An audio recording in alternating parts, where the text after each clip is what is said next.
Okay, let's just jump right into this one. We are doing a deep dive into a case that is so meticulously dark. Right. But the way it gets resolved is through this completely unexpected form of collaboration that just it defies all the rules of police work and, well, frankly, of reality. Yeah, absolutely. We begin in the Ochre Mountains in Utah. So just picture this. It's desolate, high-altitude terrain. There's a dirt road, a spotless blue Kia Sorento. Hmm. And then, just lying there in the underbrush, a limp pink and green scarf.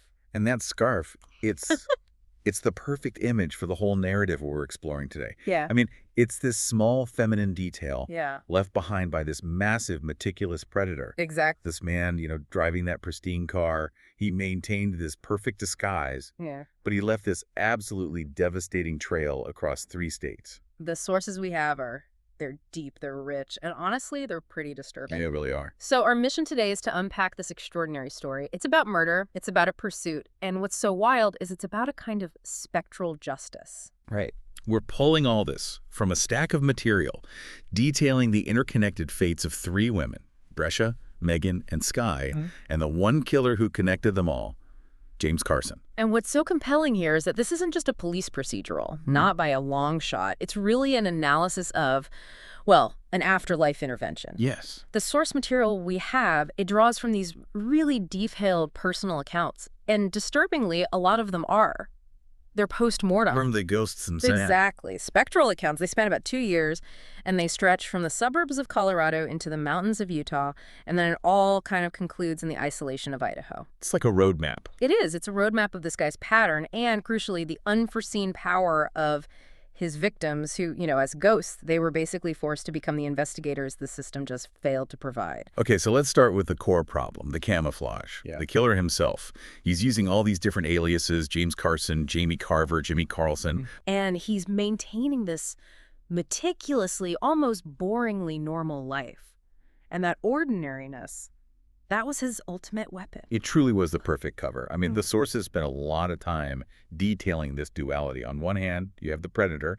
On the other, Just a normal guy. just a normal guy. He lived in a plain, a 70s style brick rambler in the Denver suburbs, Yeah. Broomfield, Colorado specifically. He had a wife, April, and 2 little girls, Emma and Kimmy. And a job, a real job. A very normal job. He worked in IT at first, and then later he was managing websites for one of those multi-level marketing companies that sells energy drinks. He was profoundly, deliberately ordinary. And that financial flexibility, that's a key detail. He could maintain the facade and also move his family pretty frequently. Yes, that's so important. He quits the IT job in Salt Lake City, and he uses the MLM money, which, is often really easy to transfer or hide to, just up and move the family to Idaho as soon as he felt the heat rising. It shows this calculated agility. He's not just killing, he's managing the hunt. Precisely. And that hunt started online.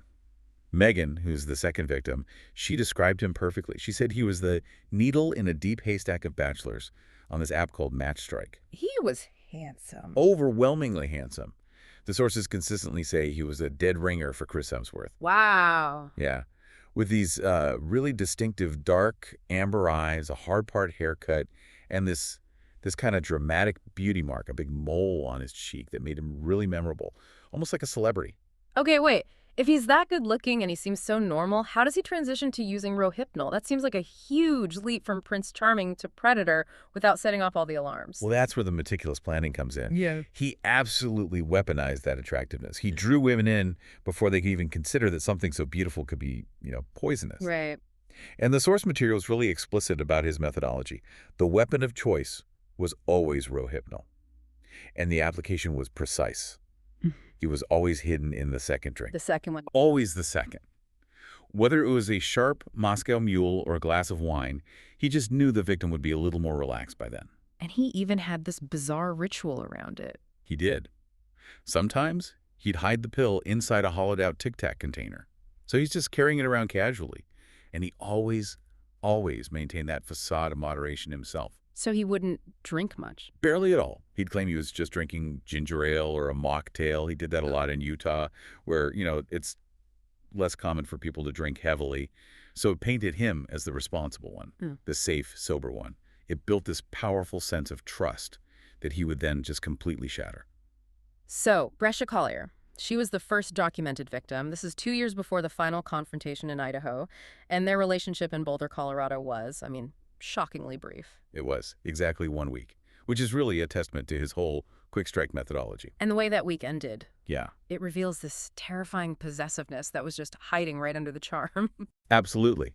He got visibly upset, almost enraged, because she spent their quote-unquote 1 week anniversary celebrating a friend's birthday instead of being with him. Just that tiny little deviation from his control. That was the trigger. The facade just immediately collapsed. So she texts him later that night to break up, and the response is just terrifyingly fast. Yeah, she didn't pick up his calls, so he just escalated.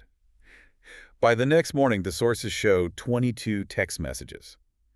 And they start with these tearful apologies, promises to change. Like they don't stay that way. Not at all. They quickly devolve into just raw, hateful abuse. He's calling her a fat bitch who had wasted his time. Just awful stuff. But the murder itself, it didn't happen right then, in that moment of rage. And that's another key insight into his patience. The real attack came a whole year later. A year. A year. Brecia was at her house in Boulder, and she just sees him, standing casually outside her side yard, and he's sporting this really noticeable, unkempt Joaquin Phoenix beard. Yeah. He was just waiting. She said she recognized his eyes immediately. And then the sickening detail of the weapon. Yeah. It was her own orange heavy-duty extension cord, the one she used for Christmas lights. He strangled her with it. And then finally, he smashed the side of her head against the pavement. Blunt force trauma. It ended her life instantly. And this is where the entire narrative just shifts on its axis. Brecia doesn't just die. She immediately discovers these baffling, frustrating rules of this specific spectral afterlife. Right. She realizes she's dead when she sees her own body just lying there, dirty and damp in her pajamas. And she's what the source calls an echo. Okay, so let's spend some time on that. What does an echo mean in this context? Because it really dictates the entire rest of the story. What were the limitations? The sources are very, very specific about this. She wasn't a stereotypical ghost. She couldn't waft. She wasn't see-through. She couldn't do any of the typical poltergeist tricks, like slamming doors or making the room cold. And the big one. The big one, critically, she couldn't walk through solid walls, which was a massive frustration for her. If she tried, she would just hit them. She could feel the material, almost like running into glass. So wait, she has no physical mass, but she's still kind of tethered to the laws of physics? Exactly. Physically intangible, but spatially bound. She discovered she was, in her words, air, so she could pass through air gaps. And that became her main way of getting around. Slipping through fence slats? Yep, sliding under a craft window or using the cat door that led into James Carson's garage. She could hear herself scream, but nobody else could, which just fueled her rage. The only living thing that seemed to notice her was Oscar, the family's calico cat. He'd just stare right at her in the hallway. But the crucial discovery, the one that gave her the sense of purpose, of vengeance, was her ability to influence electricity. Why electricity specifically? Well, the source implies that her rage, that sudden violent release of life energy, it somehow tuned her frequency to the digital world. It was this focused, desperate, technological haunting. So she became a shadow. Immediately. And her mission was crystal clear. She destabilized his ordinary life.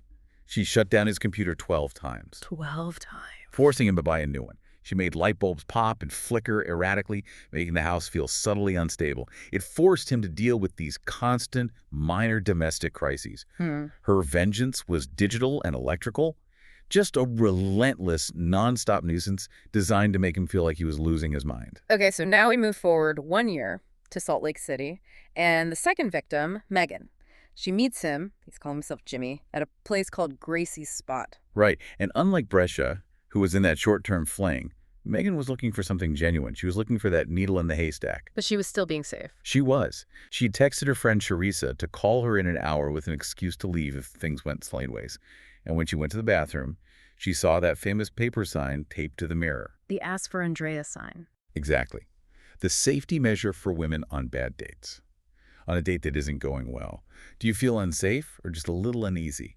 Ask for Andrea at the bar. We'll make sure you get home safe. That sign is such a powerful emotional detail. It's this brief moment of, perceived safety and community vigilance. Right before that, safety is just completely betrayed by the person she's with. It's heartbreaking. She actually felt gratitude that she wouldn't need it. And she only had 2 beers, but that was enough. The Rohypnol. Yeah. The sources describe her feeling too warm, and the chandelier lights having little auras around them, the telltale signs, and she accepted his offer to drive her home. She assumed he was the safe one, just drinking ginger ale. And her next memory is the attack itself. She wakes up with his hands and her own distinctive pink and green scarf around her neck in the freezing dark Ochre Mountains. And she bolts. She just runs into the pines, focused only on escape, on putting distance between herself and that spotless blue Kia Sorento. Tragically, she escaped the moment, but not the long-term danger. Her discovery. Her body wasn't found for a long, long time. It's a grim detail. Her body was found much later, and it was reduced mostly to soup bones by coyotes and scavengers. His scarf was just lying nearby. It's a profoundly heavy image, and it really defined her initial post-mortem experience. She couldn't engage with the world in that same rage-filled way that Brecia did. So how did her focus shift from that kind of physical vengeance to her specific spectral power, which the sources call drifting? Drifting is the total opposite of Brecia's electrical haunting. It's cognitive. It's all in the mind. When Meghan cleared her mind of that immediate grief and fear, she found she could access her entire memory with this perfect crystal clarity. Like a library. An enormous, perfect library of her own life. She could savor the joy of seeing a caterpillar when she was 2 years old, feel the wind on her face, jet skiing with her friend, or relive the intimate details of her teenage journal entries. That sounds almost peaceful, a form of self-soothing. But it leads to this central philosophical concept in the source material, the memory matrix. Exactly. Yeah. While she's drifting through a deep memory of her deceased grandmother, Bubby Rosie, she hears her grandmother speak to her. Directly. She says, "I'll be right here when you're ready." Wow. And this reveals the whole scope of the Matrix. It's not heaven, not in the traditional sense. It's more like this accessible, eternal tapestry of collective family memories and consciousness. Her great-grandmother, Ima, and Uncle Ben, they were all waiting there for her. So she realized she could join them. She could. But doing so meant giving up the fight. It meant giving up the real world forever. And that's a monumental choice. Instead of immediate peace, she chose to stay tethered to the physical world, finding an anchor in the most desolate place imaginable. She chose vigilance, and her anchor was a single physical marker on that dirt road. Her distinctive coral shoe, the one a raven had taken when she fled. She focused all her vigil there, pouring her emotional energy into it. And that same shiny black raven started adding these tiny treasures to it. Pebbles, a red berry, a little piece of glass. It turned the shoe into this strange, desolate altar. This sentinel shoe was her focus, her single point of hope that someone eventually would find it and investigate. So the killer's pattern, it dictates the geography here. 9 months after Meghan's murder, James Carson, now he's James Carlson, moves his family to Kuna, Idaho. A relatively small town outside Boise. And he rents another modest 70s Rambler and quits his IT job in Salt Lake. It's a clear, frantic pattern of just running to evade any suspicion. And Brecia, the electrical echo, she's still his shadow. She's trapped in the pattern of his hunting, witnessing his relentless activity on match strike. She's observing his psychological maneuvering, the flirting, arranging the dates, and that precise moment he puts the Rohypnol in the second drink. And he's refining his aliases. Yeah, shifting from James to Jimmy or Jamie for new women, just trying to keep one step ahead of any digital footprints. And the sources detail these terrifying near misses, the victims saved, which are crucial because they show the limits of Brecia's power and just how thin that margin is between escape and disaster. Let's start with Nicole in Denver. Brecia is watching this date unfold, and she's totally unable to physically intervene. So she's desperately whispering warnings. "He just roofied your drink. Stop drinking." And Nicole hears something or feels something. She feels it. Yeah. A sudden, inexplicable waves of unease. A cold knot in her stomach. So she just drains her water bottle, avoiding the spiked Moscow Mule, and she abruptly leaves. She uses a fake Uber call she pretends to take from a friend named Jen. And James. He's visibly thrown off, furious. But Nicole escaped, saved by this unseen whisper of anxiety. And then there's the pattern of what happens when he's rejected. With Kelly and Liz, 2 other near victims, they insisted on calling their own ride, or they loudly pushed him away when they felt those early signs of lightheadedness. And his ego just could not handle that rejection.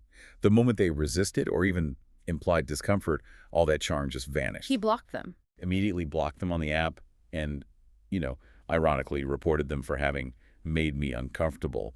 It just reveals his need to control the narrative, to always be the victim of these unstable women. But the story with Elle, That one really shows the danger of crossing him. He charmed her for 2 months. Yeah, he even made up this whole detailed story about his late wife's cancer to get sympathy and trust. Showed her pictures of his daughters. And on their first date, she was roofied and assaulted. She was. Brecia watched the whole thing, feeling this absolute searing powerlessness.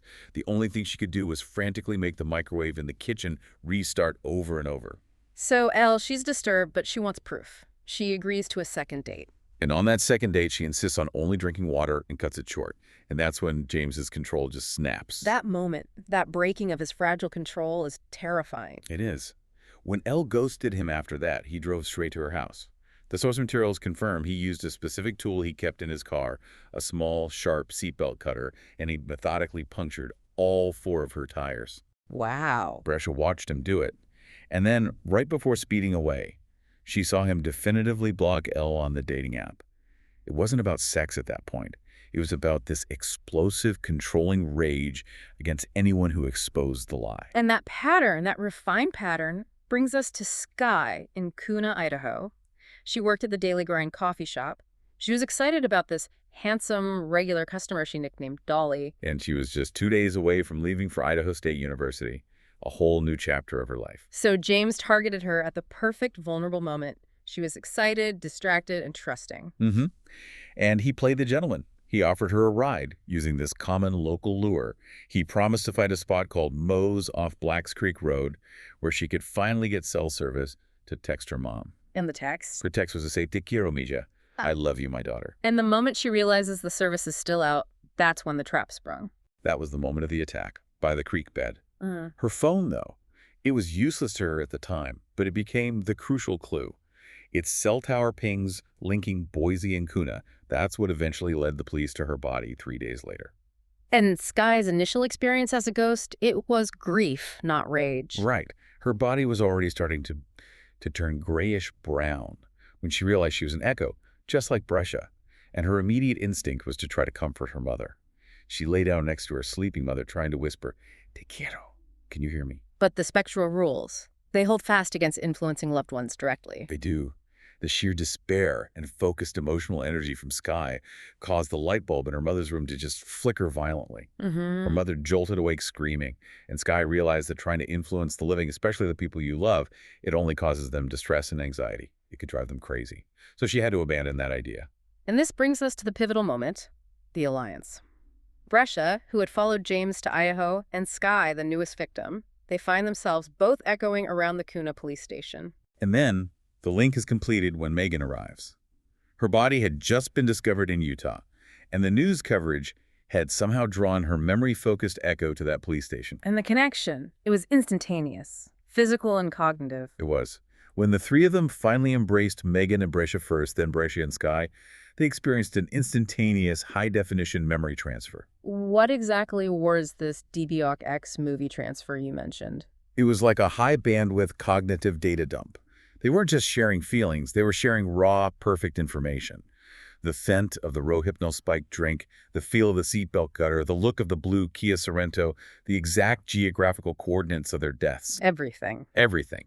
Meghan described it as watching a DBOX movie of each other's story. It let them relive the critical moments that defined the pattern, and this confirmed it. There were 3 echoes, linked by one monster, and now they had the collective evidence to act. So the official discovery of Meghan's remains, it was started by the most minute detail, exactly as she'd hoped. The messy bun girl. The messy bun girl, who stops her Jeep and takes photos of Meghan's Sentinel coral shoe and the sign for Big Eddy campground. And that prompts the Forest Service to file a report. And this is where Detective Domanska in Salt Lake City really takes center stage. She was already working Meghan's missing person case, which was immediately recategorized as a murder investigation. And when Domanska drove out to that remote site in the Ochre Mountains, Meghan, desperate not to be missed again, she focused all of her spectral energy.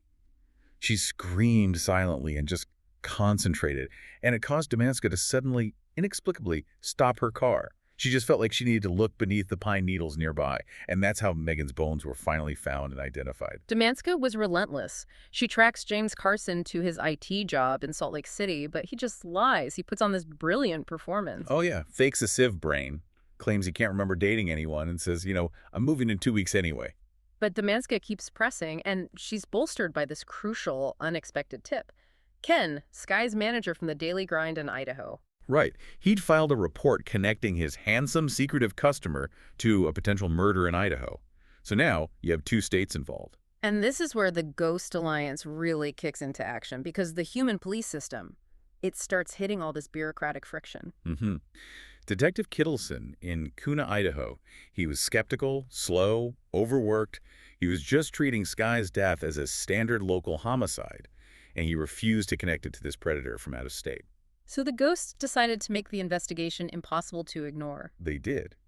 Brecia and Skye, they used their collective power, electrical and focused, to just interfere with all of Kittleson's technology. They shut down his computer screens multiple times, they messed with his call systems, caused network crashes, they turned his office into a technological nightmare. They were trying to force movement. Exactly. If he couldn't do his desk job, maybe he'd go out and actually investigate. And the human break in the case finally came when the Utah Crime Lab processed evidence from that blue Kia Sorento. Meghan's fingerprint. It was found on the passenger side base. A 98% match to a print they had on file. James panicked. Instantly, he's raging inside the Rambler in Kuna, and the ghosts are watching him frantically call his stepmother, Marjorie, asking for access to her isolated cabin up in Cascade, Idaho. He was running again, but this time he was taking his family with him. And that filled Meghan with terror. Oh, yeah.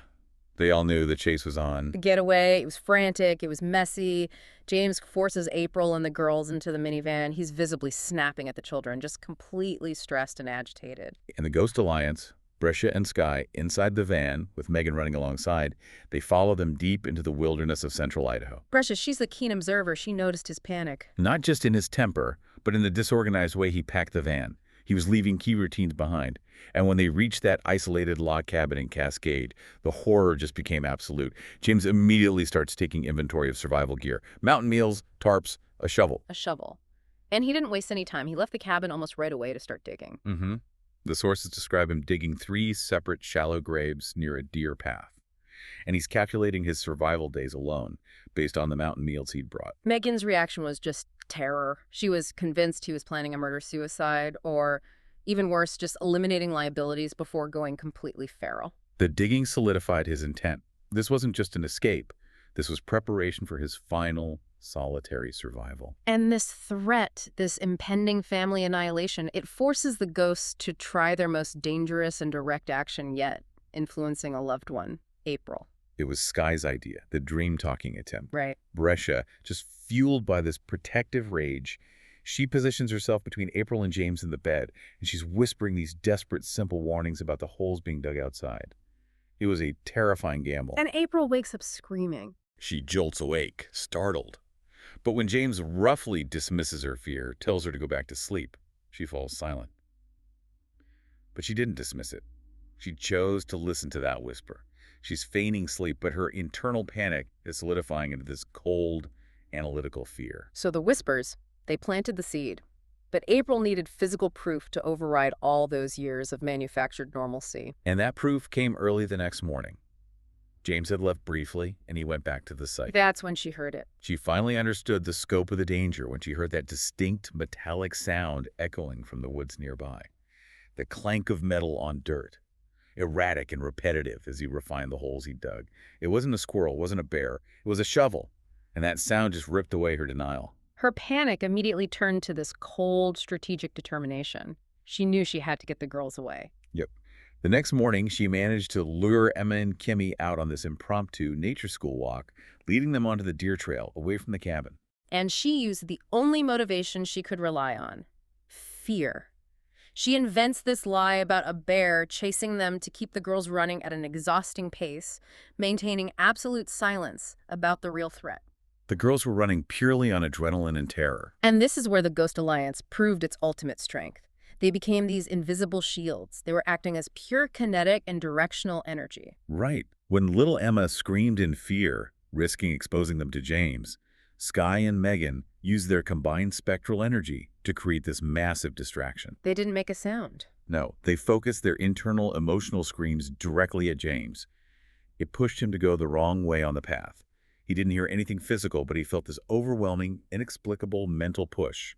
It made him absolutely certain the family had gone too far back on the path, and it allowed April to gain crucial distance toward the highway. The ghosts didn't just haunt. They physically and psychologically steered the predator away from his prey. That's a perfect way to put it. So April, she's nearing total physical exhaustion.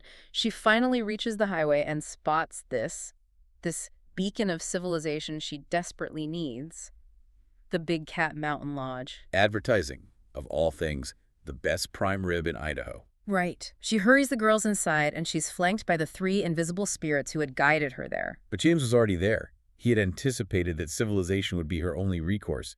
He was waiting at the bar. And trying a pretty poor disguise. Yeah, wearing a puffy coat in a warm lodge, and April's driving glasses, trying to blend in. April rushes the girls straight into the bathroom, desperate for a moment to just breathe and plan. And there, tacked to a corkboard, she spots that familiar paper sign. The same one Meghan had seen in Salt Lake City, but here in Idaho. On a date that isn't going well, ask for Andrea at the bar. The synchronicity of that detail is just breathtaking. The same safety sign, seen by 2 victims in 2 separate states, becomes the physical key to the killer's capture. It's incredible. April uses the code word with the bartender, who immediately brings the young waitress, Andrea, who is Skye's age, to the bathroom. And the waitress called the police. James, the match strike killer, was arrested right there at the Big Cat Lodge bar. The spectral chase was over. But the work in the physical world was really just beginning. And the arrests led to this rapid systemic closure, all facilitated by the evidence the ghosts helped uncover or secure. Right. Meghan's fingerprint from the Sorrento, that was the hard evidence that secured the murder charge in Utah.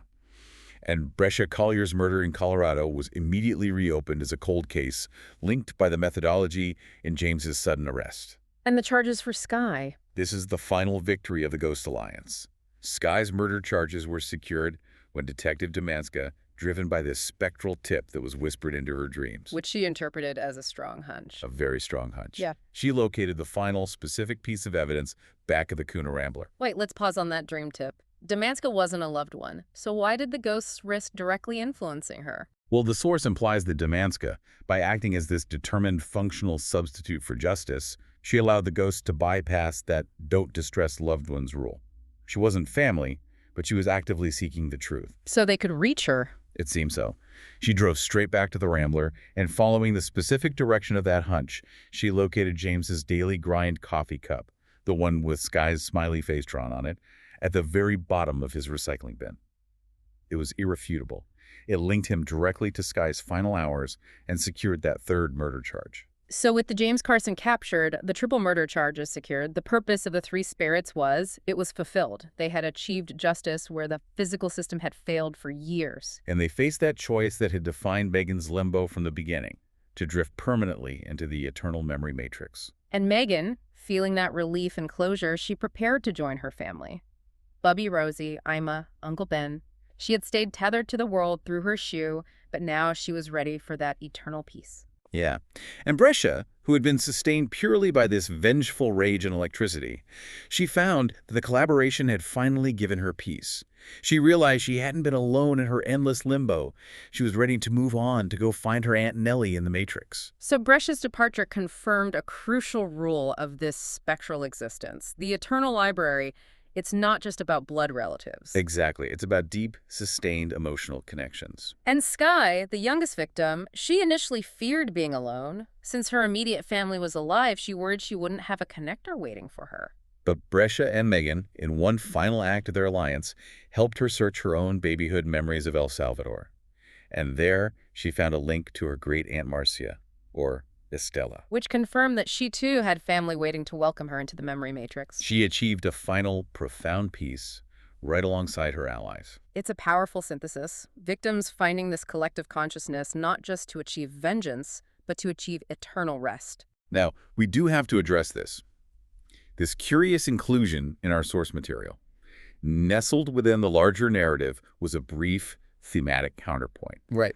An excerpt from an entirely different narrative, set in Rupert, Idaho, concerning a horrific tragedy at a haunted attraction called The Thicket. And it was modeled after a boiler room. It was. And this detour, it feels strategically placed to highlight the difference between manufactured fear and real horror. The Thicket has extreme fake gore, like a woman slumped in a chair with an axe handle buried in her back. surrounded by fake blood. And it introduces us to these characters, Nora and her younger brother Brandon. Brandon's being blackmailed by Nora and ditched by his friends. Andrew, Jason, Cole, yeah. He's trying to get some street cred. Right. So to impress those friends later, Brandon walks through this gruesome slaughterhouse section, snapping photos of the decor, specifically that woman with the axe handle in her back. It's horror voyeurism, treating grotesque violence as entertainment. And the news anchor mentioned in the source, Caroline, she has to reassure viewers that the glinting blood visible on the walls outside is just part of the decor, which underscores the disturbing irony of what we've just been discussing. It really does. We've spent this whole dive focused on the devastation wrought by James Carson, a real charming predator who used trust and technology to inflict this raw, unadulterated violence in plain sight, in suburban homes and isolated mountain passes. Exactly. While you have kids marking themselves safe on Facebook after a tragedy at a theatrical haunted house, the narrative we analyzed shows that the truly terrifying monsters, they aren't the ones in masks wielding props. It's the handsome, unassuming man drinking ginger ale who works in IT and lives in a Rambler with his family. The fake gore of the thicket, it becomes a foil. It highlights how easily we overlook the quiet, meticulous malice of domestic predation. So we've explored this unique fictional narrative where the victims of a serial predator were granted the power of collective consciousness, of spectral influence, forcing their way to justice long after the physical, bureaucratic systems had failed them. And the synchronicity required was immense. Yeah. It also teaches us about the duality of technology in this story. The Matchstrike app, it enabled the predator. Right.